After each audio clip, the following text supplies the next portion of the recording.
Hey all, Cynthia here from MB Pretty Papers, back today with another layout. Today I'm going to do a 8.5 by 11 layout.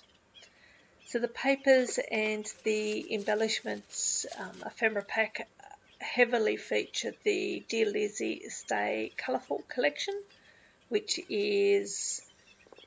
I received in my latest Kitaholic kit. The collection itself is very whimsical, lots of unicorns and butterflies and bicycles and very girly orientated product. So I thought I would use this one or this collection to document the granddaughters. So every year I do an album to give to my stepson and his wife, and which documents, my two granddaughters. Haven't done any of the layouts so far this year. I must admit, generally I'll wait till Christmas is nearly upon us and I do a mad scramble to get the album completed, but I thought that these papers would work so well, so I've pulled them out and I'm going to make a start. As you can see, the face of granddaughter number 1 is covered up. The family themselves are not big into social media, so to respect their wishes, I'll keep the faces covered. So I have cut off this paper here, and I ummed and ahed for a while whether or not I wanted the paper to be on an angle like this, or whether I want it to be just going straight across the page but trimmed on an angle, if that makes sense. So here the lines on the paper are going very similar to the direction of the slide that is in the photo. I've also cut off a couple of branding strips. So the first branding strip I cut was that bright yellow one, and I thought that went really well with the slide, but it was a little bit too much of a contrast, I guess, from the pinky, what would you call that, coral? Well, I call it, yeah, I'm going to call it corally paper. So I went and found another branding strip that has that same colour in it, but also has a flicker of yellow through it as well, so it just sort of bridges the two colours together. Just going to stick this paper down and come back and do a little bit more embellishment. I pulled out a doily from my stash and I'm just going to lay that behind the photo.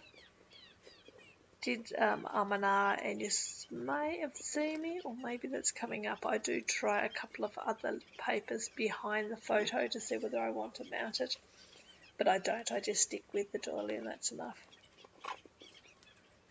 Putting these two branding strips on, and I like the way that looks. I really think the diagonal, which is going in the same direction of, as I said, the slide, and the way she's climbing really gives that emphasis on climbing and going up. So I knew I either wanted to use the green glitter thickers there as a title, or these, what are they called, glitter titles. I don't really know what else to call them. I'm sure they have a correct name.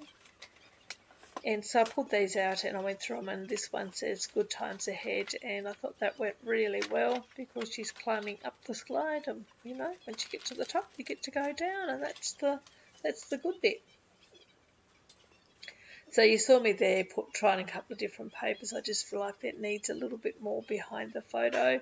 None of the papers quite worked for me, so I went through the ephemera pack here. There's quite a few big pieces, and I'll start layering a few of those behind the photo. So I initially put that frame there, and now I'm going through the ephemera pack to see what else I could use.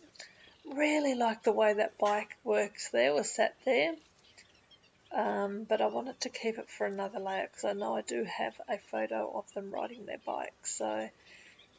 And I thought maybe it was just a little bit too big, I don't know, I do really like the way it sits there, but it doesn't go there. I'll bring something else in a little bit later. So you see on the top left hand corner I have a little banner there that has Good Times Ahead as well. I really like the way that looks sitting there, but I struggle because it does say Good Times Ahead and the title is the same, so it goes off, then it comes back, and I take it off, and it comes back, and I try to swap it out, but I couldn't find anything else that quite looked the same, so that does end up staying there. And then I tried to use this bright pink tag there because that had City Park on it, and obviously they're at the park, so I wanted to put that in, but I couldn't make it work, so that doesn't stay. Really like this unicorn. Tried to get that on the page, but it just didn't quite fit either. So it gets a couple of goes in a couple of different locations, but it doesn't make this layout. I've made another layout since this one, and it did make it onto that one. So bring those houses down to the bottom. I think the colours in the house are represented up the top. It has a yellow and that pinky corally colour, so I'm bringing that down the bottom, and the greeny colour that's in that tag as well. And I'm liking the way that looks. I'm just going to go back through the ephemera and pull out a couple of little birds here which I think I might use. And I'm still fiddling around with that Good Times banner up the top, trying to swap it out, but no, it goes back and stays there. My camera cuts out here in a moment, and I start sticking everything down, and then the camera died, so you didn't miss too much. All you missed was I put a couple of sequins on, scattered some sequins around the page once I finished laying everything up and gluing everything down. And then I also put a tag underneath the butterfly. You see me grab a butterfly here in a moment, this one here, that goes just there, and I put a butterfly there, and then I add a little tag under there. That's the two things that you don't get to see, but there's some close-up photos, so make sure you stay and have a look at those. As always, thank you very much for sticking with me this far. I hope you enjoyed the process. Until next time, everyone have a lovely day, a lovely week, or a lovely month, and I will talk to you on the next video. Catch you then. Bye.